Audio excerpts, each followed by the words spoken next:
ये तो हम सभी जानते हैं कि हिंदू पुराणों के अनुसार कालखंड यानी समय को 4 युगों में बांटा गया है और इसी कालखंड को सतयुग, त्रेता युग, द्वापर युग और कलयुग के नाम से जाना जाता है।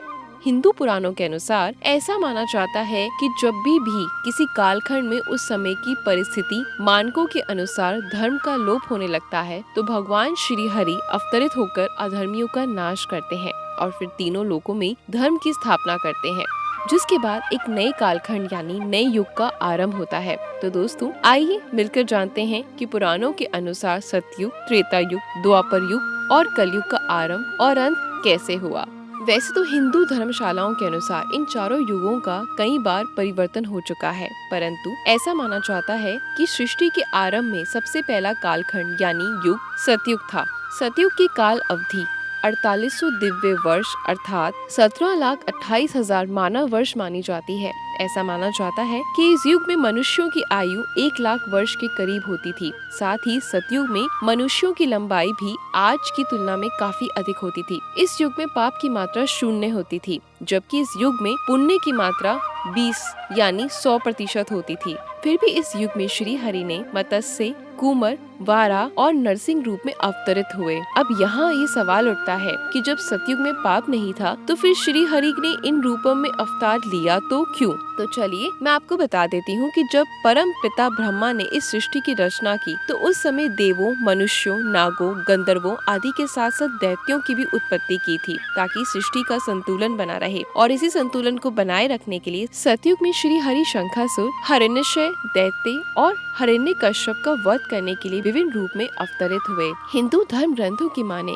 क्योंकि उस समय मनुष्य अपने विकास की ओर अग्रसर हो रहा था, अर्थात मनुष्य जानवरों से धीरे धीरे अपनी वास्तविक रूप में आ रहा था। इसके अलावा हरि का ये सारे अवतार मानव के विकास का ही प्रतीक माने जाते हैं।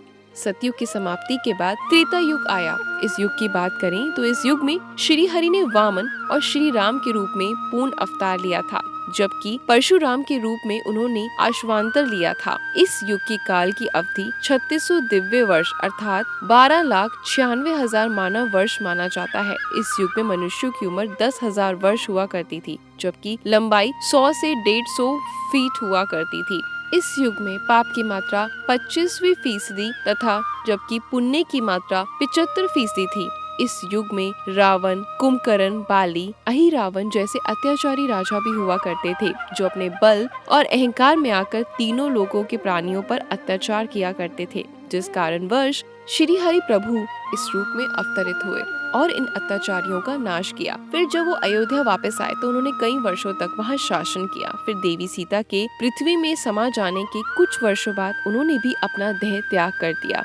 ऐसा माना जाता है कि प्रभु श्री राम के देह त्यागने के बाद एक बार फिर एक नए युग का सृजन हुआ, जिसे द्वापर युग के नाम से जाना जाता है। द्वापर युग श्री हरि ने कृष्ण के रूप में जन्म लिया था। इस युग की काल अवधि 2400 दिव्य वर्ष अर्थात 8,64,000 मानव वर्ष माना जाता है। इस युग में मनुष्यों की आयु 1000 वर्ष हुआ करती थी। इस युग में पाप की मात्रा 50% हुआ करती थी। द्वापर युग को योद्धाओं का युग भी कहा जाता था। इस युग में धर्म का तेजी से क्षय होने लगा था। चारों ओर अधर्म अपना पाव तेजी से पसारने लगे थे। तब भगवान श्री कृष्ण ने पापियों का एक एक कर नाश करना शुरू कर दिया और जब महाभारत युद्ध के पश्चात सारे अधर्मियों का नाश हो गया, तब युधिष्ठिर को हस्तिनापुर का राजा घोषित किया गया।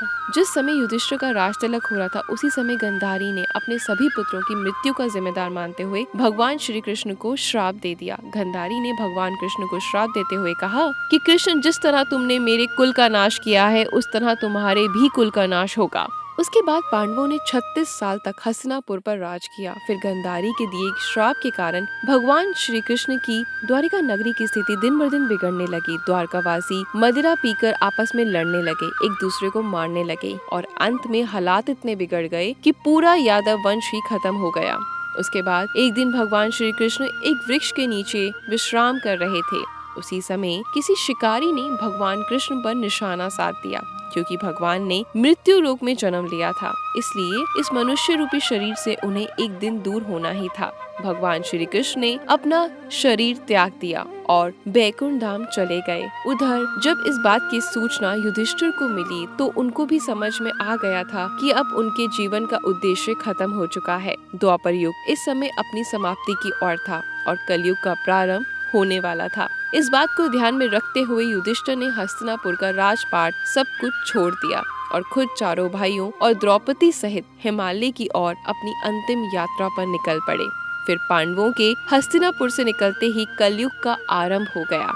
आज हम इसी कलयुग में जी रहे हैं। इस कलयुग में पाप की मात्रा 75% मानी जाती है, जबकि पुण्य की मात्रा मात्र 25% मानी जाती है। दोस्तों, मैं भी आपको बता देती हूँ कि कलयुग का सिर्फ प्रथम चरण चल रहा है। ऐसा माना जाता है कि कलयुग का प्रारंभ 3102 ईसा पूर्व में हुआ था। यानी अब तक कलयुग ने अपना 5120 वर्ष ही पूरा करा है, जबकि इसका अंत होने में अभी 42,06,880 वर्ष बाकी है। परंतु कलयुग का अंत कैसा होगा, इसका वर्णन पहले ही ब्रह्म पुराण में किया जा चुका है। ब्रह्म पुराण के अनुसार कलयुग के अंत में मनुष्य की आयु महज 12 वर्ष रह जाएगी। कलयुग की उम्र जैसे जैसे बढ़ती जाएगी वैसे वैसे नदियाँ सूखती जाएंगी। बेईमानी और अन्याय से धन कमाने वाले लोग बढ़ने लगेंगे। धन के लोभ में मनुष्य किसी की भी हत्या करने लगेगा। इंसान सभी धार्मिक काम करना बंद कर देगा। गाय दूध देना बंद कर देगी। मानवता नष्ट हो जाएगी। लड़कियां बिल्कुल भी सुरक्षित नहीं रहेंगी। उनका अपने ही घर में शोषण होना शुरू हो जाएगा। अपने ही घर के लोग उनके साथ भय विचार करने लगेंगे। सभी रिश्ते नष्ट होने लगेंगे। जब आतंक अपनी चरम सीमा पर होगा, तब श्री हरि काल की अवतार लेंगे और पृथ्वी से समस्त अधर्मियों का नाश कर देंगे। और उसके बाद एक बार फिर से नए युग यानी सतयुग का आरंभ होगा। दोस्तों, मैं आपको बता देती हूँ कि अभी तक युग परिवर्तन का ये 22वां चक्र चल रहा है और वर्तमान युग के समाप्त होने के बाद ये अपने 23वें चक्र में प्रवेश करेगा। तो दोस्तों, आशा करती हूँ कि आपको मेरा ये वीडियो बहुत ज्यादा पसंद आया होगा। तो वीडियो को ज्यादा से ज्यादा शेयर करें, लाइक करें, चैनल को सब्सक्राइब करें और ऐसी ही रोमांचक कथाओं को सुनने के लिए मेरा इंतजार करें। धन्यवाद।